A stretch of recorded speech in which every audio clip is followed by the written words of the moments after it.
Good evening, all. And thank you so much for UPSC time to give me this opportunity to talk to you guys. इस मैं पहले मेरा परिचय देता हूँ आप सभी को. My name is Patil Manoj Ramchandra. I have secured 493 rank in CSC 2025. और देखिए कि मेरी जो जर्नी है, सबसे पहले I will tell about my journey. मैं I have completed my school education from the Zilla Parishad school in Maharashtra.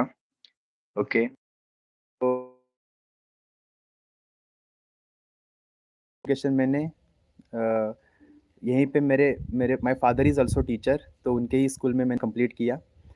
उसके बाद I went to pursue my 11th and 12th from Solapur. I am from Solapur in Maharashtra. And after that I have completed a civil engineering from Government Engineering College, Chhatrapati Sambhajinagar in Maharashtra. That is also one of the like prestigious college. Actually ये था कि जब मैं preparation कर रहा था, जब engineering में मैं था, तो उस टाइम पे ऐसा कुछ था नहीं कि हाँ यूपीएससी देना है, ऐसा कुछ नहीं था. लेकिन उस टाइम पे बहुत सारे मेरे जो दोस्त हैं वो भी प्रिपरेशन कर रहे थे. So that was like inspiration point for me. And my father has also wanted me to be like a civil servant. So वो मुझे हमेशा बताते थे कि you have to like appear for the UPSC at least once or twice. uh, because yes, because ये था कि in Maharashtra there is a 4th and 7th standard में स्कॉलरशिप की एग्ज़ाम होती है. तो उसमें भी मैंने महाराष्ट्र में टॉप आया था मैं उस टाइम पे भी. तो उसके बाद जो था कि उनका एक ऐसा रहता था कि आप सबने नेशनल टैलेंट सर्च एग्जामिनेशन के बारे में भी सुना होगा. तो वो भी एक ऐसा ये था कि actually these exams have like introduced me to the competitive examinations. तो ये एक चीज़ है, तो इससे मुझे एक मोटिवेशन मिला. और माय फादर, माय मदर, मेरे 2 भाई हैं, मतलब they all have supported me like anything. So that I can't express that in a words. Okay. और दूसरा है कि मेरे कुछ फ्रेंड्स हैं, जैसे एक शामल करके मेरी फ्रेंड है, या बाकी ऐसे बहुत सारे दोस्त हैं. एक सूरज निकम करके है. तो ऐसे बहुत सारे मेरे जो दोस्त हैं उन्होंने मुझे बहुत मोटिवेशन दिया. सूरज निकम ऑलरेडी आईआरएस ऑफिसर है, तो उन्होंने भी मुझे बहुत हेल्प किया मेरी स्ट्रेटेजी में. तो क्या होता है ना कि मुझे ये लगता है कि you have like a support from your family as well as your friend, and वो मुझे मिला. तो दूसरा यूपीएससी के जर्नी के बारे में अगर बताना है, तो this was my 4th interview in UPSC, 3rd interview for the civil services, and first 1 interview for the Indian forest service. तो ये है. और उस and this was my 5th mains. Actually क्या हुआ कि ओवर द इयर्स जब मैं मेंस दे रहा था, तो उस टाइम पे मुझे ये समझ आया कि you have to improve a lot. मेरे पहले मेंस में जस्ट 641 मार्क्स थे, और मुझे नेक्स्ट मेंस में मुझे 710 मार्क्स थे. और उसके बाद मतलब subsequently my main score is improved. Last year I got like 763 marks. This time I got 783 marks in mains. And my optional is political science and international relations, PSIR. तो even in PSIR as well, I have improved subsequently. Initially, I only got 193 marks. उसके बाद I got 148 marks. फिर 269, 276. And this time I got 282 marks in PSIR. So optional has been a like a very supportive in me to improve my score as well. And apart from that, optional, अगर आपने देखा, अगर मेरे marks में आपको बताता हूँ कि मुझे 395 मार्क्स है जीएस में सारे मिला के, एंड 106 मार्क्स है मुझे एसए में. तो 501 मार्क्स है मुझे टोटल ऑप्शनल छोड़ के, एंड ऑप्शनल मिला के मुझे मार्क्स है 783 मार्क्स है. And I got 175 marks in interview. तो अब बहुत लोग एक्चुअली, चलो ठीक है, मतलब ये तो मेरी जर्नी है. So first we start from the like a prelims. Okay. तो मैंने कंटिन्यूअसली 5 प्रीलिम्स मैंने पास किए हैं. तो आई थिंक कि I am a better guide to you guys कि मुझे पता है कि हम क्या मिस्टेक्स करते हैं प्रीलिम्स में और प्रीलिम्स को कैसे टैकल किया जा सकता है। सबसे पहले देखो, बहुत सारे लोगों की अलग अलग स्ट्रेटेजी होती है। बहुत सारे जो टॉपर्स है, जो टॉपर्स है ना, उनकी हर एक की अलग अलग अपनी स्ट्रेटेजी है प्रीलिम्स की। लेकिन मेरी एक स्ट्रेटेजी देखो, फर्स्ट जो मेरा प्रीलिम्स था वो मेरा नहीं निकला था। ओके, तो उसके बाद आई प्रीलिम्स का कुछ ऐसे कुछ पॉइंट्स हैं, just I want to like mention you. Prelims में सबसे इम्पोर्टेंट पार्ट जो है, आपको बहुत लोगों ने बताया होगा, मैं भी बताऊंगा आपको। दैट इज़ जो फर्स्ट पार्ट है, दैट इज़ PYQ एनालिसिस। देखो, बहुत लोग बोलते हैं PYQ का एनालिसिस करना चाहिए, but no one knows how to analyse the previous year question papers. देखिए, इसमें ना दो चीज़ें हैं, एक तो PYQ है, दूसरी अपनी जो स्टैटिक सब्जेक्ट्स है वो है, और तीसरा जो पार्ट है दैट इज़ करंट अफेयर। तो my first belief is that you have thoroughly go through the previous year question papers. Previous year question paper, देखिए, वेरी इंपॉर्टेंट है। क्या है, what is we have that is directly coming from the UPSC, that is previous year question papers. Okay, so previous year question paper is the face of UPSC, and that is very authentic and that is coming from the UPSC। सो ये आप बात समझ लीजिए। सो that is very important. तो उसमें क्या करना है कि प्रीवियस ईयर क्वेश्चन पेपर में हमें सबसे पहले ये देखना है कि कौन से सब्जेक्ट से, कौन से टॉपिक में से कौन से कितने कितने क्वेश्चंस आए हैं। मैं एक इसी चैनल पे मैं एक दूसरा इंटरव्यू सुन रहा था। वो मैम बता रही थी कि उसमें कुछ प्रायोरिटी सब्जेक्ट्स है, ठीक है। तो सबसे पहला जो प्रायोरिटी सब्जेक्ट है दैट इज़ पॉलिटी। मतलब अगर आपने देखा होगा, पॉलिटी में अबाउट 15 से लेके 20 में से क्वेश्चंस पॉलिटी में आते हैं। सेकेंड मोस्ट इम्पॉर्टेंट जो मुझे लगता है सब्जेक्ट, दैट इज़ एनवायरनमेंट, जिसमें अबाउट 20 क्वेश्चंस वो इन्वायरमेंट से पूछते हैं। थर्ड इम्पॉर्टेंट जो पार्ट है that is science and technology, उसमें भी अबाउट मतलब 18 से लेके 22 के बीच में से क्वेश्चंस वैरी हो जाते हैं। और आजकल जो प्रीलिम साइंस टेक का जो ट्रेंड है, that is mostly like coming, that is mostly coming from the, एक तो बेसिक कुछ साइंस के क्वेश्चन भी पूछ रहे हैं वो लोग, और दूसरा जो है कि बेसिक साइंस के बाद they are shifting towards the applied science and technology. तो ये साइंस का पार्ट है। और थर्ड जो है वो जोग्राफी, और फोर्थ है इकोनॉमिक्स। तो देखिए, ये जो 5 सब्जेक्ट है they are very important in the prelims. Polity, environment, science technology, geography and economics. इसके बाद है हिस्ट्री। देखिए, हिस्ट्री इज़ वेरी वास्ट, उसमें बस एक सब्जेक्ट नहीं है। हिस्ट्री में बहुत सारे सब्जेक्ट्स हैं, जैसे एंशिएंट है, मिडिवल है, मॉडर्न है, पोस्ट इंडिपेंडेंस है, ठीक है। ये सब इसमें पढ़ना पड़ता है, लेकिन उसका जो वेटेज है वो 10-15 मार्क्स से ज़्यादा नहीं है। और दूसरा जो पार्ट है वो बहुत ज़्यादा हाइप किया जाता है, दैट इज़ करंट अफेयर्स। मतलब in my opinion, current affair is just a 20% part of prelims, and static is about 80% part of the prelims. तो बहुत हमारी गलती क्या होती है कि we give the more importance to the 80% of that syllabus, not not a sorry 20% of the current affairs and not a 80% of the static. So my in my opinion, static is like a, consider like this is a god for you. Okay, वो जो 80% है, I am just sharing my experience with you guys कि I have not read last 2 mains में, prelims में मैंने current affair पढ़ा नहीं है, ठीक है। You guys may surprise on this, but still मैंने करंट अफेयर नहीं पढ़ा। मेरे करंट अफेयर्स में से फिर भी जो 20 क्वेश्चन होते हैं उसमें से मेरे 8 सही आए। उस 8 इसलिए सही आए क्योंकि current affair is not just about current affair, current affair में स्टैटिक भी होता है। ओके, सो करंट अफेयर को आप ऐसे बस करंट के एंगल में नहीं पढ़ना है, उसको स्टैटिक के एंगल में भी हमें पढ़ना चाहिए। So that is most important part. So you have to focus on the static part in the prelims, and in the static as well have gave you a like priority wise what is the first importance, second importance, and you have to go through there, go through like in that way. और इसके बाद मुझे लगता है कि देखिए, prelims में क्या है ना कि अभी 60 days I think remaining for you guys. So you have to focus on दो 60 days very like decently, very efficiently with the prelims subjects. ये जो बताया है उसको आप एटलीस्ट 2 या 3 बार रिवाइज़ करिए, ठीक है? और रिवाइज़ करने के बाद आपको पीवाईक्यू सॉल्व करना है। आपको कुछ टेस्ट जैसे कोई टेस्ट सीरीज़ हो किसी सब्जेक्ट्स की या किसी क्लासेस की, that depends on you, okay? आप किसी भी कोचिंग का टेस्ट सीरीज़ उठाइए और उसको सॉल्व करिए। इसमें डज़न्ट मैटर कि आप कौन-सा सॉल्व कर रहे हो, दैट इज़ वन। सेकंड है कि इसका एनालिसिस बहुत ज़रूरी है। अगर आपका क्वेश्चन कहीं पे अगर छूट रहा है या गलत हो रहा है, तो वो गलत क्यों हो रहा है? देखिए, किसी भी प्रीलिम्स के क्वेश्चन पेपर में 4 पार्ट होते हैं। एक तो होता है कि आपको पता होता है and you right make it right, that that doesn't bother, okay? उसमें इसमें इतना कोई प्रॉब्लम करने की ज़रूरत नहीं है। Second part is like you have read about it but still you could not make it right. इसके लिए you need a multiple revisions, ठीक है? तो मल्टीपल रिविजन के बाद ये आप सॉल्व कर पाओगे। थर्ड जो है, आपने नहीं पढ़ा है, स्टिल यू गॉट राइट, आपको उसको भी बहुत अच्छे से देखना है, ओके?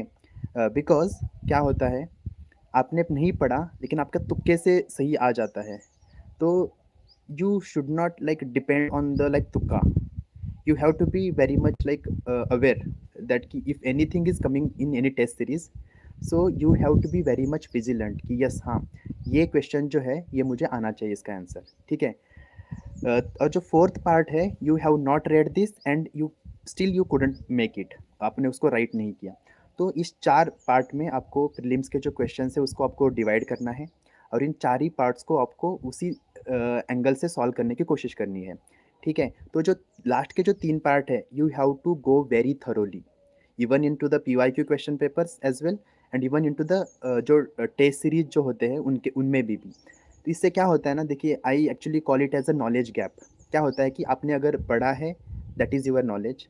आपने पढ़ने के बाद भी आपको नहीं आ रहा है तो उसमें एक गैप क्रिएट हो जाता है, that is knowledge gap. And ये जो नॉलेज गैप जो है वो टेस्ट सीरीज़ के थ्रू हम भरने की कोशिश कर सकते हैं। तो जस्ट बी विजिलेंट और आपके मतलब आइज़ और ईयर ओपन रखना चाहिए हमेशा, प्रीलिम्स के टाइम पे और मेंस के टाइम पे भी। इसका मतलब आई विल टेल यू। तो ठीक है, मतलब ये प्रीलिम्स का है। और दूसरा, प्रीलिम्स का जो क्वेश्चन पेपर सॉल्व करने की स्ट्रैटेजी है, मुझे ये क्वेश्चन पूछा गया था कि व्हाट इज़ द स्ट्रैटेजी?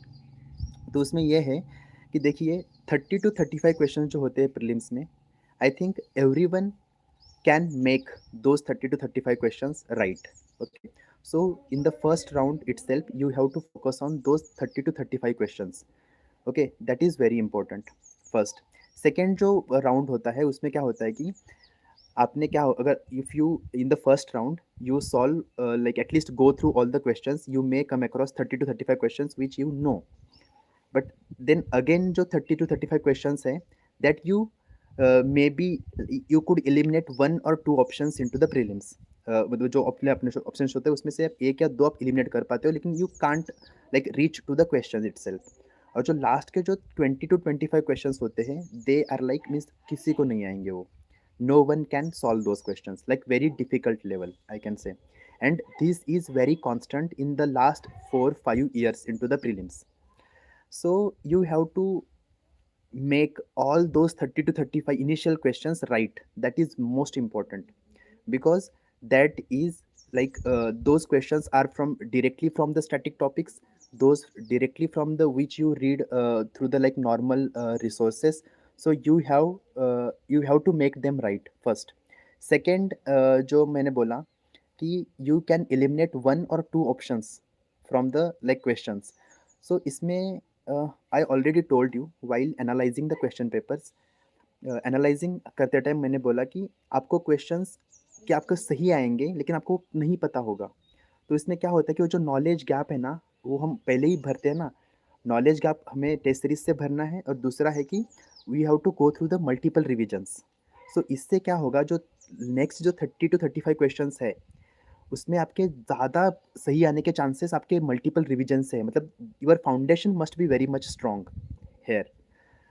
तो ये 2 पार्ट है और थर्ड जो पार्ट है 20 टू 25 क्वेश्चन जो लास्ट में रहते हैं ना, उसमें see it is like very obvious in the exam condition, in the exam condition उसमें जो ये जो 2 घंटे होते हैं, you have a tremendous amount of pressure you are carrying that time, even though means even the person who got a first rank this year as well, he also must have faced that pressure of the prelims, because it is very high.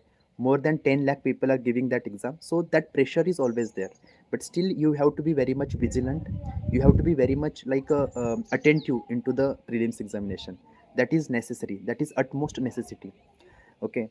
सो ये prelim की strategy है। आप इसको apply करने की कोशिश करिए। अगर इसमें और कुछ आपको पूछना है तो यू कैन आस्क।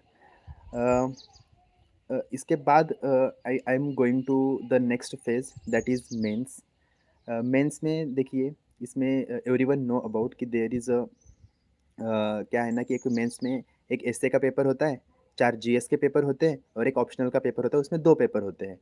तो actually I got 282 marks in PSIR, so I'm very much like I can guide you how to sail through the political science and international relation. But before that, I will just give a glance कि how I prepared for the essay and how I prepared for the general studies. इसमें देखिए S A का जो part है, मतलब I have not been that good enough in the essay. Yes, in the first attempt itself I got 128 marks in the prelims, sorry in to the S A.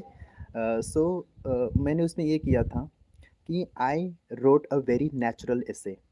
You need not to be much flowery in to the our language. You need not to be like अब आप कहीं से idiom ला रहे हो या कहीं से कुछ ऐसे फ्लावरी लैंग्वेज लाने की कोशिश कर रहे हो, ये ज़रूरत नहीं है। First of all, you have to like aware means which essay topics are there, and the first important is that the selection of the essay. पहले सेक्शन में 4 essay होते हैं, सेकंड सेक्शन में 4 essay होते हैं। तो उन 4 में से आपको एक essay आपका जो सुटेबल है, तो सुटेबल जो है, तो सुटेबल जो essay है आपको उसको चूज़ करना है, ठीक है? तो दैट इज़ वेरी इम्पोर्टेंट। तो मुझे लगता है कि मैंने क्या किया था कि मेरे rather than looking to other essays which essay have a difficult और समथिंग, जो मेरे लिए सही है, जो मेरे लिए सिंपल है, उसी एसे को चूज़ करना बहुत ज़रूरी है। ठीक है, फर्स्ट। सेकंड, जो मुझे लगता है उसमें क्या है ना कि यू हैव लाइक मल्टीपल, वहाँ पे वेरिएशंस आपके पास होने चाहिए। मतलब मल्टीपल, जैसे हम बोलते हैं ना कि जैसे सोशल, पॉलिटिकल, इकोनॉमिकल, ये जो पार्ट है, तो ये होने चाहिए आपके एसे में। Okay, am I audible to all?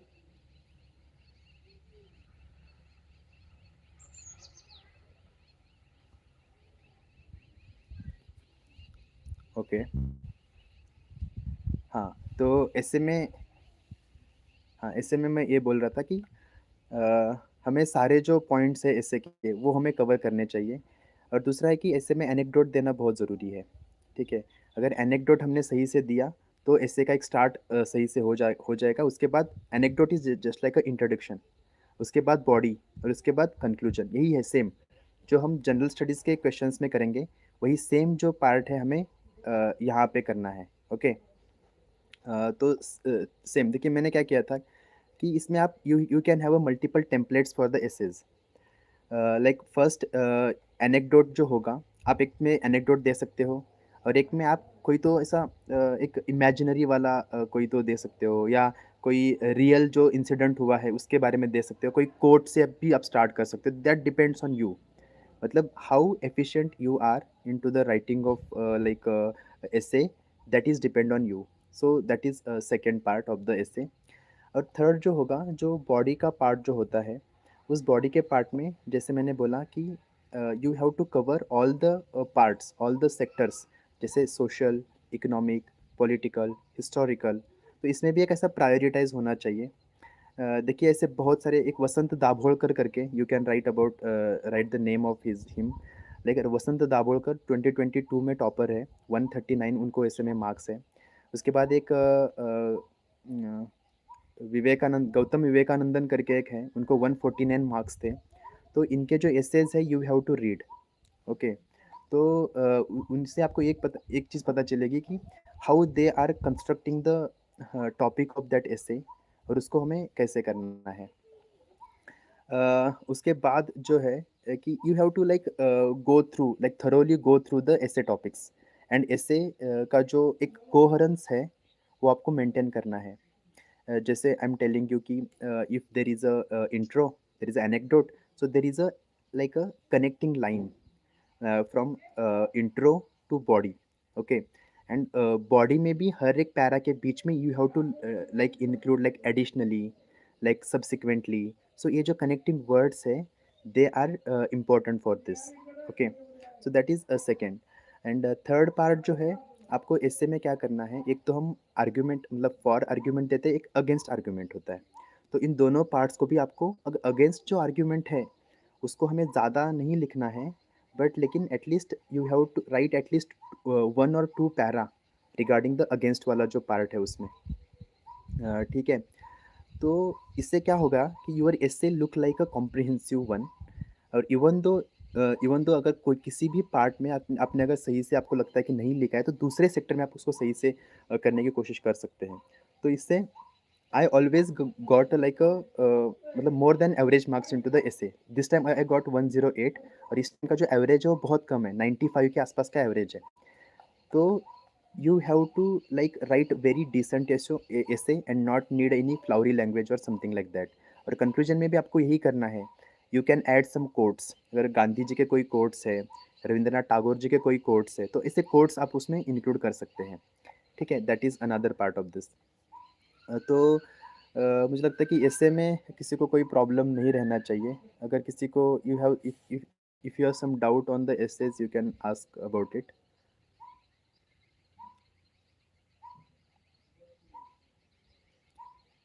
Okay, all right. इसके बाद देखिए, I will just like give a glance about GS general studies. उसमें भी मेरा जो 40 है, इस बार मुझे जीएस 1 में 98 मार्क्स है, तो I think that consider one of the good score. And recently मुझे लगता है कि यूपीएससी टाइम ने भी एक कोई तो टॉपर है, उनको 117 मार्क्स है। आप उनके भी मतलब जीएस 1 के बारे में उनके जो गाइडेंस है आप उसके बारे में सुन सकते हैं। दूसरा देखिए, जीएस 1 में you know about like there is a society and geography. ये जो 2 पार्ट है, they are most important, because geography में से आपको 100 क्वेश्चंस आएँगे, सोसाइटी में से आपको 80 मार्क्स के क्वेश्चंस आएँगे। मतलब 100 प्लस 80 180 सोसाइटी प्लस ज्योग्राफी है। So how important they are, मतलब मोर देन 60-70% मार्क्स इन दोनों को है, तो you have to focus on that.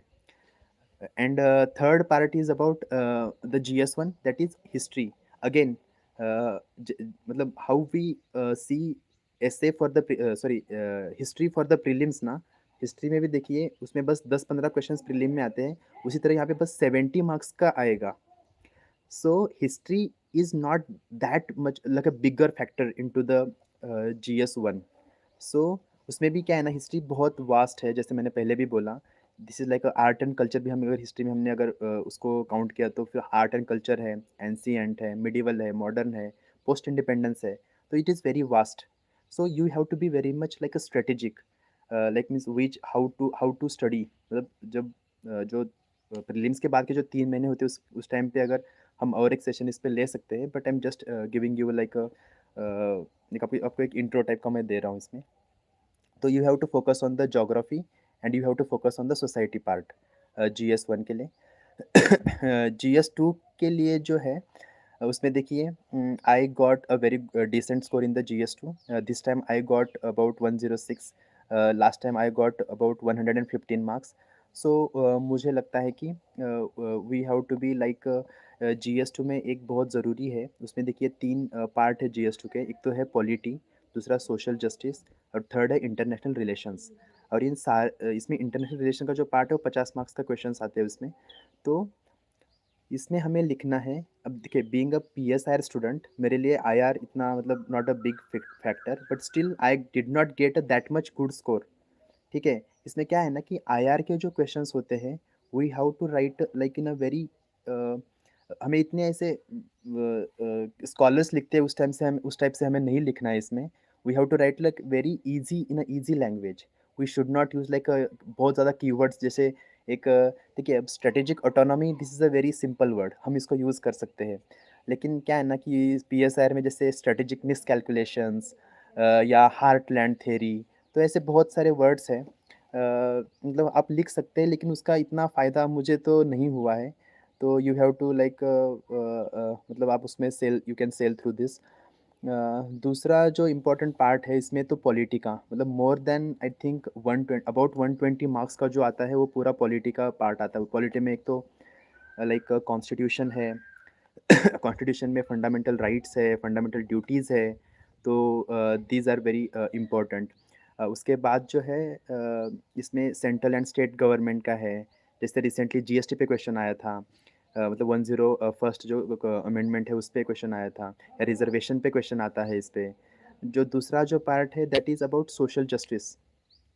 जो सोशल जस्टिस का जो पार्ट है उसमें सारे जो गवर्नमेंट के स्कीम्स हैं या उनका जो परफॉर्मेंस है या जो वीकर जो सेक्शन है, तो उनके बारे में जो क्वेश्चंस है वो मोस्टली जीएस2 में आते हैं। तो you have to be very much like मतलब हिट द लाइक मतलब जो नेल होता है ना, तो उसका हमें हिट करना है यहाँ पे। You can not be like a beating around bush. तो इसमें क्या है कि जो क्वेश्चन पूछा है you have to directly jump on this, and this is applicable for all the GS papers. तो the same goes with the जीएस3 एज वेल। जीएस3 में this year I got 98 marks, one of the decent score as well.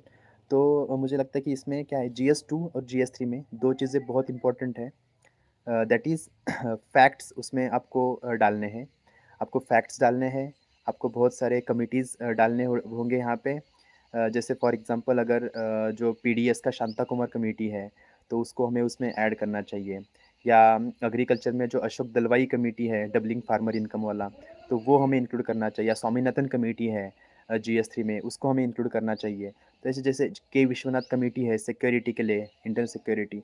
तो ये committees हुए, या supreme court के कुछ कुछ जजमेंट्स हैं, उस जजमेंट्स को हमें उसमें ऐड करना चाहिए। तो बहुत सारे फैक्ट्स आते हैं, जैसे एग्रीकल्चर के रिलेटेड है या इकोनॉमिक्स के रिलेटेड है।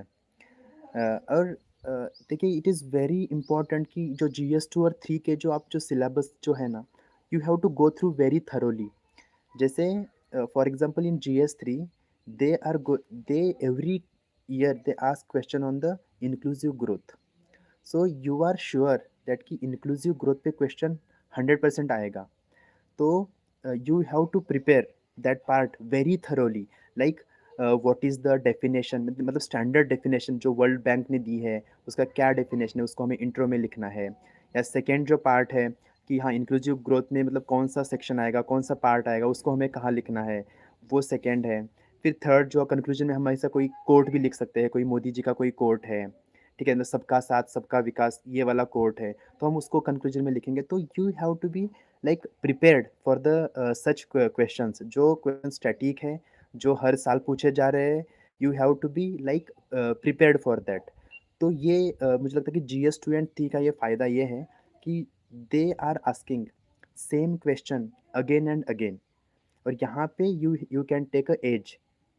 Okay, so this is mostly about the GS two and जीएस3।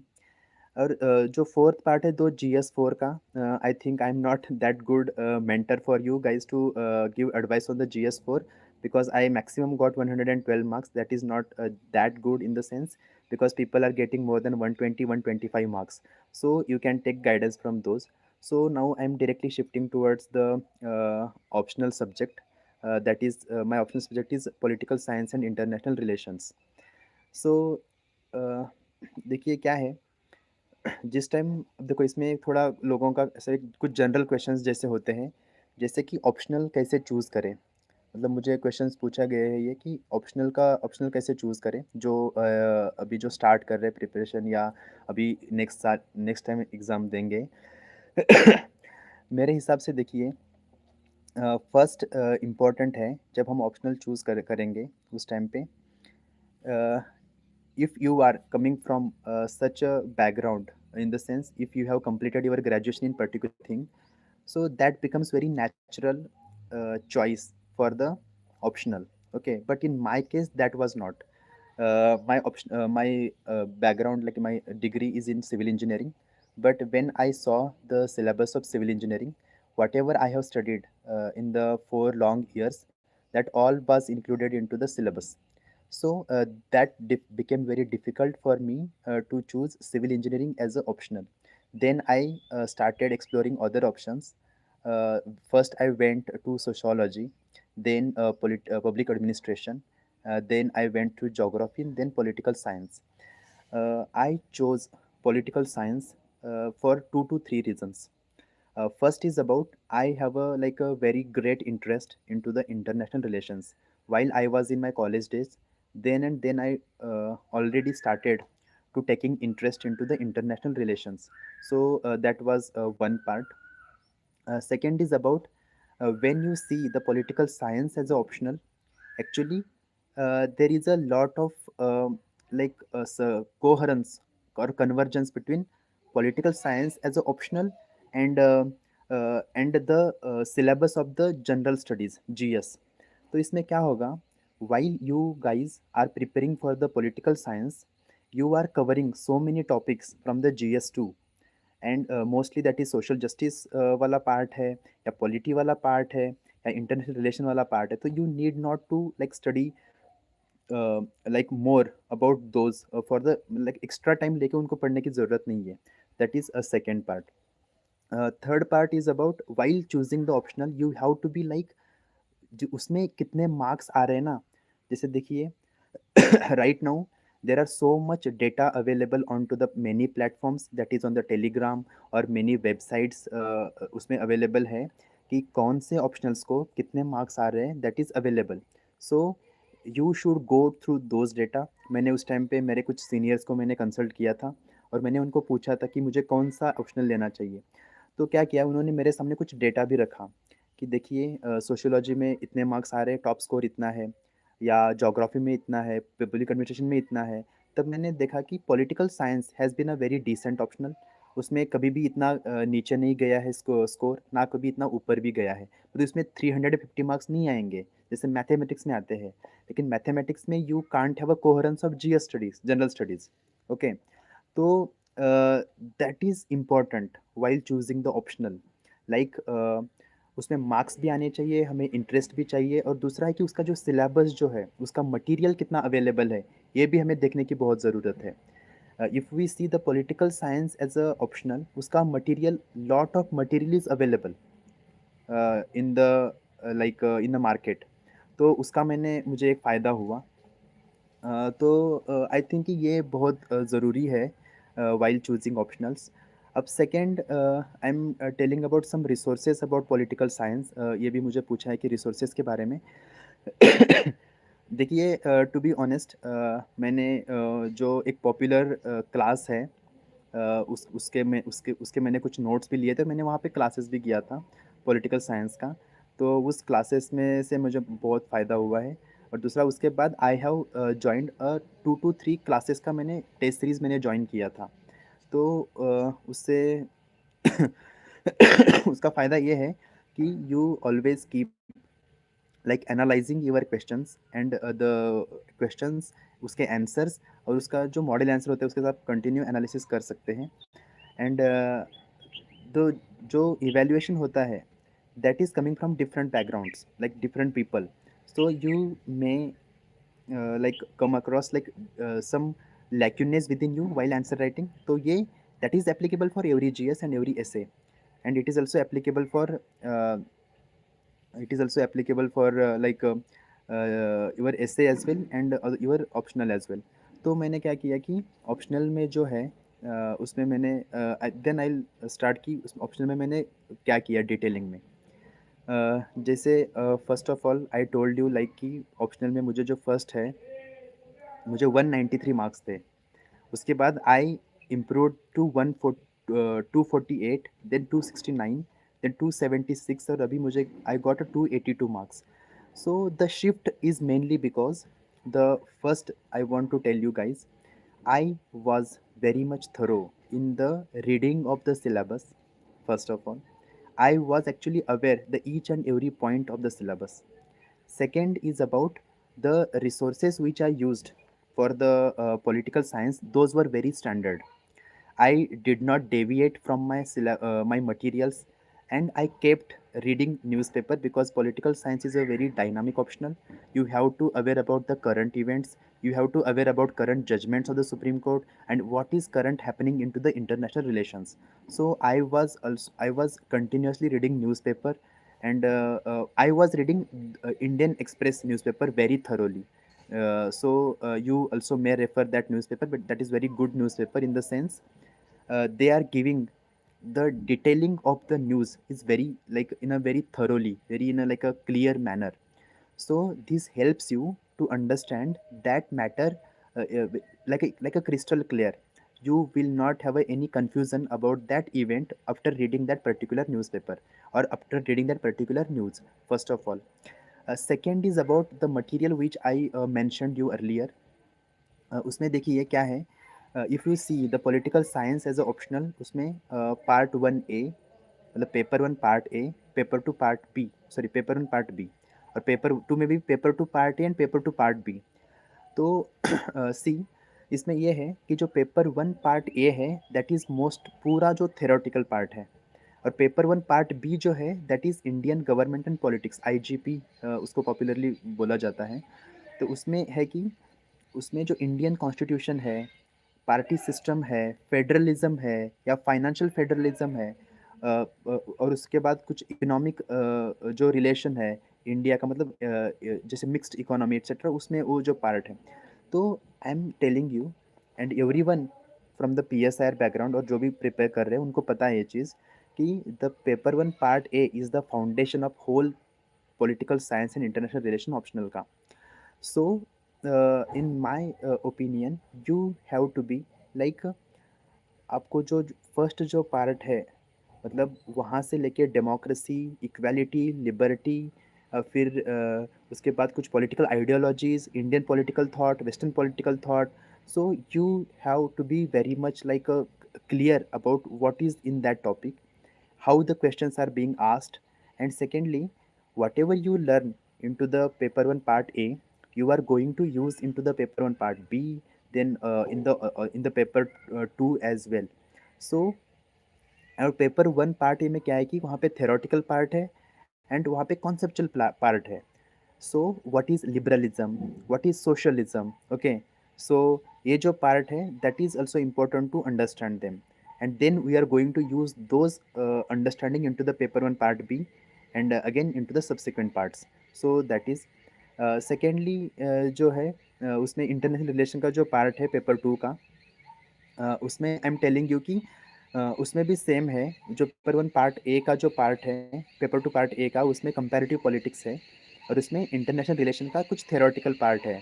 जैसे जैसे उसमें एक पार्ट है कि ग्लोबलाइजेशन, दूसरा है कि इंटरनेशनल रिलेशन के कुछ थेरीज़ हैं, जैसे रियलिस्टिक थेरी या लिबरल थेरी, या दूसरा जो है वो मतलब Marxist theory of international relations. तो ये जो पार्ट है, these are also coming directly from the paper on part A. So have you must that much intelligent that you should connect the every part of the syllabus like a interdisciplinary manner. Or why I got 282 marks, the main reason I can think of is like I tried to interconnect the things, and I tried to interconnect from paper 1 part A to paper 2 part B as well. So this is what that interconnection is, and this is what the interdisciplinary approach is. Okay, so in my opinion, you have to be I think understood. You should understand that what is the demand of the question and what is actually the reality. For example, if this year, if you have gone through the UPSC like PSIR paper 2, this the mains paper 2, you may came across like so many questions were asked on the President Donald Trump and his policies. Okay, and why they have asked these questions, you should analyze that uh, because USA is still a global power, and the actions of the US president has been immense, not just on India, not just on the Western world, but on the whole world.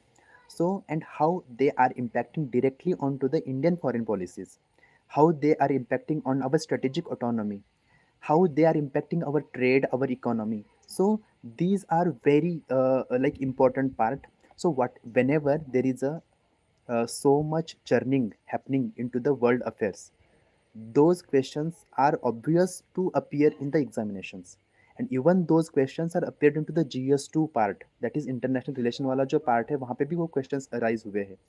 So the questions are not random, okay, they are coming from certain context, because UPSC expect that if you have a PSIR as a optional, you must know any such like major happenings into the world affairs very thoroughly, and that thoroughness should reflect in our answers. Okay, so our main everyone must focus that our answers because we are not physically available in front of the examiner or the checker who is there to explain what I have written. So your examination, your paper, your answer is the face of your like perspectives. So uh, try to concise, try to clearly mention what exactly your thought behind the question have asked, and what should be the way forward. One question was asked like, what is Trump's the policy on visa, H1B visa, and how India should go further into that. So sorry, in my opinion, you have to clearly mention what India's official stand is about those H1B visa, and how India can reduce the burden, or reduce the obligations on it by having some trade deal with the USA, or how can we negotiate with the USA. So that must reflect within our answers. Secondly, while I was saying to you guys that you must go through the newspapers, and that newspaper is not just for the general study papers, okay, that is for general studies, that is for your essay, and that is also for your optional as well. And your optional can be anything, okay. Newspaper is important. So, and into the PSR part, while I was asking you guys to read about the Indian Express newspaper and the editorial part of that, so you have to extract some decent statements of the international relation from that newspaper, and you should directly use into your answers. That makes a very a differential impact on your papers. Even you guys may surprise that you may aware about there is a vantage of Palki Sharma Upadhyay that is on the first post. I regularly watch her that episode. Regularly means regularly. I do not miss any the her that episode. So in my answers, even into the GS as well, because her verbatim of the news is like a very that is very interesting. Okay, so I have used many of her statements into my answers. So this shows that you are doing something different. You are trying to be like differential from the other competitors, because see, this is a competitive examinations, and you have to be excel than others, and then only you can get something extra from others. Otherwise you will be stuck always into the averages, and averages will not make through the final through the interview or through the final selection. So uh, basically I wanted to suggest you guys, you have to be innovative more. You have to be innovative, and I usually mention that you have to be vigilant. So these two words come together. And after that I think into the mains part. Overall, if you see the mains part, the most important part of the mains is the writing part, okay. So more you write, more you practice about writings, you will become very you should know, you will come to know that how introductions should be written, how bodies should be written, how diagram should be drawn, और उसमें graph भी निकालना पड़ता है, data भी डालना पड़ता है। तो ये सारी जो चीज़ें हैं, तो आपको ये राइटिंग करने के प्रैक्टिस करने के बाद ही आएँगी। ओके, ठीक है? और बहुत सारे लोगों का क्या होता है, मेरे साथ बहुत सारे कलीग्स थे, उनका जो क्वेश्चन पेपर है ना, वो कंप्लीट नहीं होता। उसका रीज़न पता है क्या है कि they linger on one question for so long time, but you should not do that. देखिए, there is a threshold of the 7 minute for the 10 marks वाला question and 11 minutes for the 15 marks वाला question. So it is important कि you have to aware that अगर 7 minute हो गए हैं तो you have to complete that 10 marks वाला question. इतनी हमारी स्पीड होनी चाहिए। और इसके लिए मैंने एक इनोवेटिव पार्ट मैंने खुद मतलब डिवाइस किया था। That was I right now I don't have my papers here, but in next subsequent if there is any session I will show you. मैं उस क्वेश्चन पेपर के सामने टाइमिंग लिखता था। जैसे अगर first question is compulsory and I am going to write that first question, तो first question का अगर 1A जो होगा उसके सामने मैंने लिखा होगा कि हाँ, इसमें मुझे अगर 9 बजे पेपर स्टार्ट होता है तो 9:07 में मेरा ये क्वेश्चन खत्म होना चाहिए। तो that is what I was expecting from myself. अगर if you are doing this from the first question itself, then actually you are like saving your time for the subsequent like questions. तो ठीक है, तो ये मुझे लगता है कि बहुत ज़रूरी है। यू हैव टू बी, हम बोलते हैं ना कि पढ़ाई में हमारा डिसिप्लिन होना चाहिए, पढ़ाई में हमारा प्लानिंग होना चाहिए। That planning must reflect in your examination as well. So the same exam के लिए जो ज़रूरी है, we have to prepare it from early days always, okay? And this applicable to prelims, okay? Prelims के लिए भी एप्लीकेबल है। ऐसा नहीं करना है हमें कि अगर कोई अपने कोई टेस्ट पेपर लेके आप बैठे हो, तो आप उसमें 2 ढाई घंटे उसमें आप इन्वेस्ट कर रहे हो, नहीं, या 1.5 घंटे में ख़त्म कर रहे हो, नहीं। You have to sit for the 2 hours like continuously. आपको बैठना है, उसके बाद आपको सॉल्व पूरा 2 घंटे सॉल्व करने के बाद ही उसको आपको उस जगह से आपको उठना है। तो this is like a real examination type, हमें उसमें ऐसा प्रैक्टिस करनी है, ठीक है? ये इसका पार्ट है। तो ये हुआ प्रीलिम्स का, ये हुआ मेंस का। अब देखो मुझे कुछ क्वेश्चंस पहले भी आए थे, जैसे प्रीलिम्स के लिए क्या मटेरियल है। देखिए वेरी स्टैंडर्ड बुक्स हैं प्रीलिम्स के लिए। अब थोड़ा मतलब थोड़ा मैं पहले आई एम गोइंग थोड़ा बैकवर्ड, लाइक प्रीलिम्स के मैं बता रहा हूँ आपको मटेरियल के बारे में। जैसे पॉलिटी के लिए देखिए, Laxmikanth is the only one solution, one stop solution है। उसके अलावा मुझे I don't think any other there is a better option. Second, अगर इन्वायरमेंट का देखा जाए तो वहाँ पे कुछ मल्टीपल हैं, आप कोई भी एक आपको जो अवेलेबल है। मैंने तो इन्वायरमेंट के लिए शंकर आइस का मैंने यूज़ किया था, तो you can read that as well. Third, economics के लिए देखिए, मेरे कुछ ऐसे नोट्स निकाल के रखे थे मैंने, I don't know which book was that. एक गणेश करके कुछ तो बुक है इकोनॉमिक्स का, तो उसमें से मैंने एक्सट्रा करके रखा था। उसके बाद I tried to make update with the current affairs, that is about economics part. Third, अगर ज्योग्राफी के लिए देखिए, वेरी सिंपल, 11th और 12th की एनसीईआरटी है, उसको ही बस पढ़ना है हमें, उसके बाहर नहीं जाना है। ये हुआ ज्योग्राफी का। उसके बाद साइंस टेक का जो है, देखिए science tech is purely on the basis of the current affair, science and technology जो भी आएगा उसमें से we have to complete that. Third देखिए, अब है एंशियंट, मेडिवल और मॉडर्न। इसमें एंशियंट और मेडिवल के लिए तमिलनाडु का जो स्टेट बोर्ड है उसके बुक्स है। और जो आर्ट कल्चर है उसके लिए जो एनसीईआरटी का फाइन आर्ट्स करके एक बुक है, ठीक है? तो उसको हमें करना है। और जो थर्ड पार्ट जो है, उसमें क्या है ना कि अभी जो मॉडर्न इंडिया, उसमें स्पेक्ट्रम का जो बुक है उसको हमें रेफ़र करना है। ठीक है? तो मुझे लगता है कि ये प्रीलिम्स के लिए है। मेंस के लिए देखिए कि मेंस का जो पार्ट है उसको मैंने आपको बहुत अच्छे से बता दिया है। और इंटरव्यू का जो पार्ट है उसमें भी आई थिंक ये इंटरव्यू के बारे में देखिए, इंटरव्यू को हम पर्सनैलिटी टेस्ट बोलते हैं यूपीएससी में। तो personality, actually interview shows your like your real personality, okay? तो जो पर्सनैलिटी है उसमें you have to reflect your like compassion, your empathy towards the people, okay? That is one part. Second is about, you have to be very much like honest in the interview. और तुम्हारा जो background है वो आपका reflect होना चाहिए, आपने जो स्टडी किया है उसको आपका रिफ्लेक्ट होना चाहिए। थर्ड जो है, अगर आप कहीं पे काम कर रहे हैं, तो right now I am working as a associate consultant into the ministry of skill development. तो उसका मुझे इस बार फ़ायदा हुआ, महाराष्ट्र गवर्नमेंट में मैं अभी वर्किंग हूँ। तो मुझे बहुत say about 50 more than 50% of मेरा जो इंटरव्यू है दैट वेंट मतलब जो स्किल डेवलपमेंट है उसके थ्रू चला गया। तो that was help me a lot.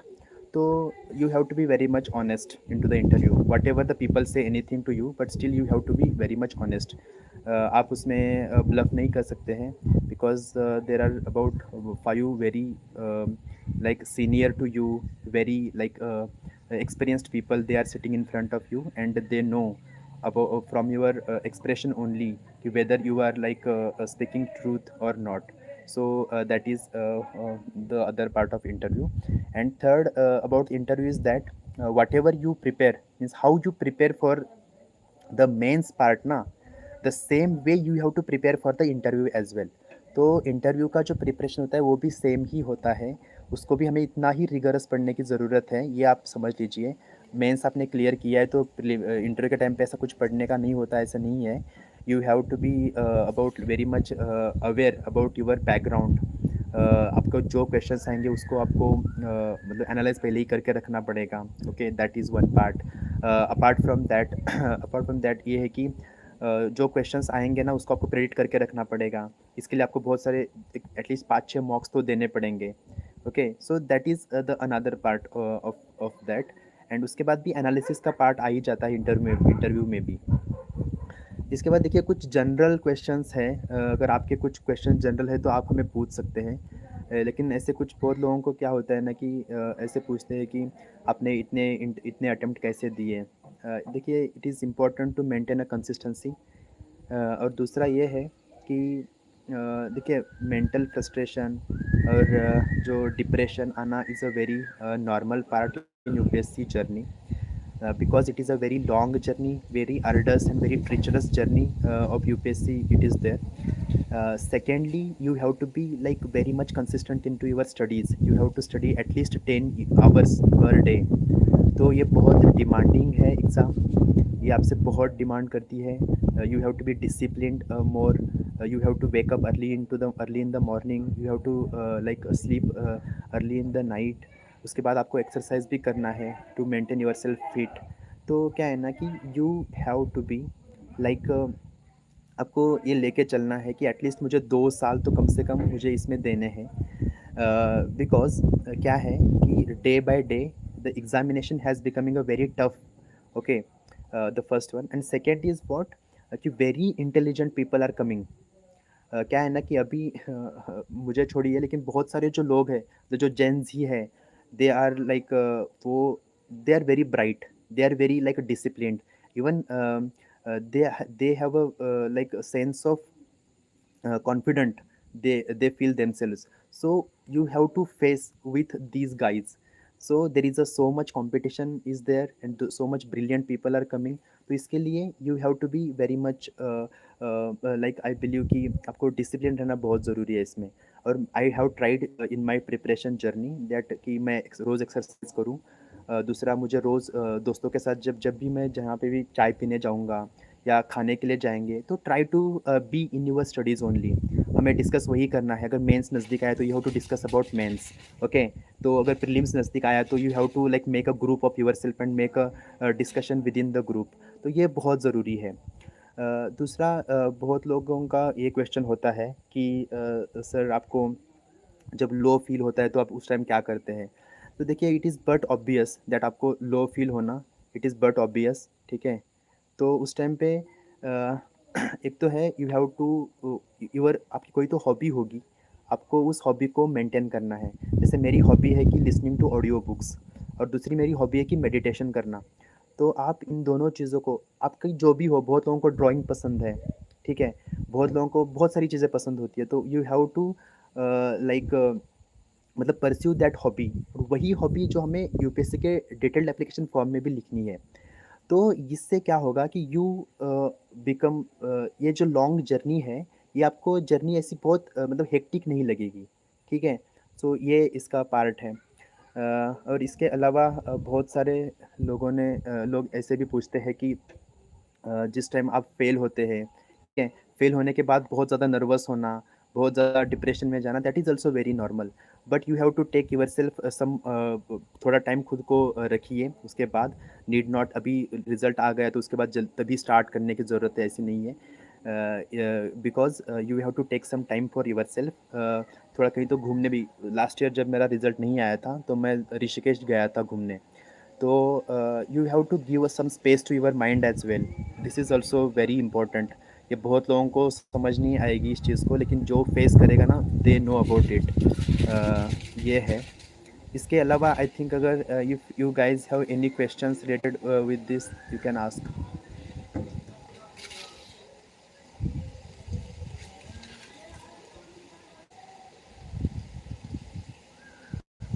Okay, यहाँ पे है कि how was your optional sociology? Sorry, actually I don't have a sociology optional. I have a PSR optional. दूसरा है कि sir according to you how much time you will generally take to complete syllabus? Pre से कितनी पहले शुरू कर देना चाहिए? देखिए अभी प्रीलिम्स, अभी आप फोकस प्रीलिम्स पे ही करिए, ठीक है? प्रीलिम्स की बहुत ज़रूरी था, प्रीलिम्स से ही करना है आपको। आंसर राइटिंग की टिप्स, ठीक है, ठीक है।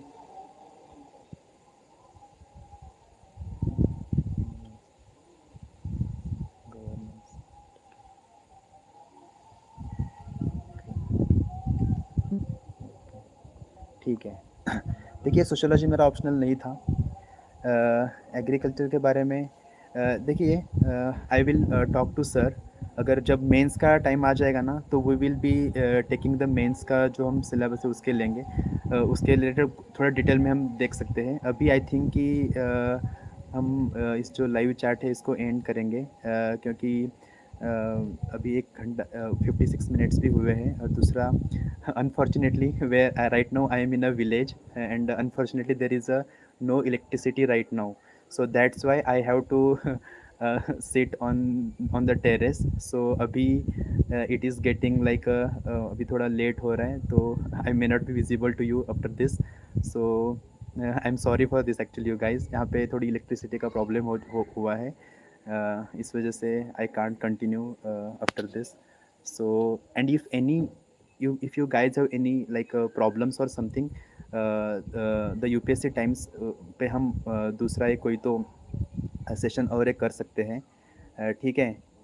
तो तो मुझे लगता है कि जो आपके दूसरे जो क्वेरीज है I will try to complete in the second session if allow. Okay. तो I think that's all from me. And if anything you guys have, just try to mention into the comment. And try to like I will try my best to like solve your doubts, but right now I have to go unfortunately. So thank you so much everyone, and thank you so much for being here. Okay, thank you.